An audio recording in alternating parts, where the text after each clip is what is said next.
একটা ছেলের লাশ একটা সাদোয়া গান থেকে ফেলে আমার মনে হয়েছে এটা কি গাজা স্ট্রিপ।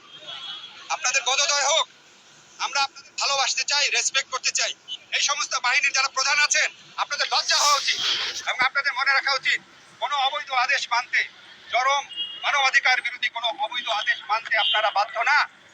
আপনারা আজকে যে কাজ করেছেন, কেউ বেশি করেছেন, কেউ কম করেছেন, আপনাদের পরিবারে জিজ্ঞেস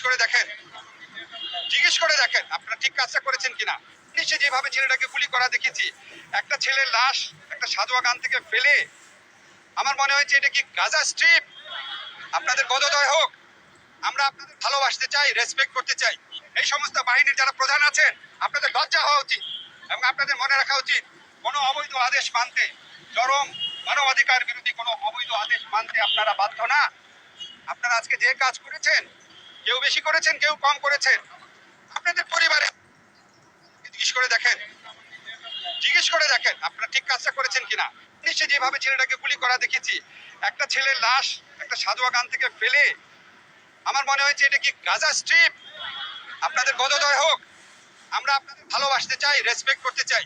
এই সমস্ত বাহিনীর যারা প্রধান আছেন আপনাদের লজ্জা হওয়া উচিত এবং আপনাদের মনে রাখা উচিত কোনো অবৈধ আদেশ মানতে, চরম মানবাধিকার বিরোধী কোনো অবৈধ আদেশ মানতে আপনারা বাধ্য না। আপনারা আজকে যে কাজ করেছেন, কেউ বেশি করেছেন, কেউ কম করেছেন, আপনাদের পরিবারে জিজ্ঞেস করে দেখেন আপনারা ঠিক কাজটা করেছেন কিনা। নিশ্চয় যেভাবে ছেলেটাকে গুলি করা দেখেছি, একটা ছেলের লাশ একটা সাদোয়া গান থেকে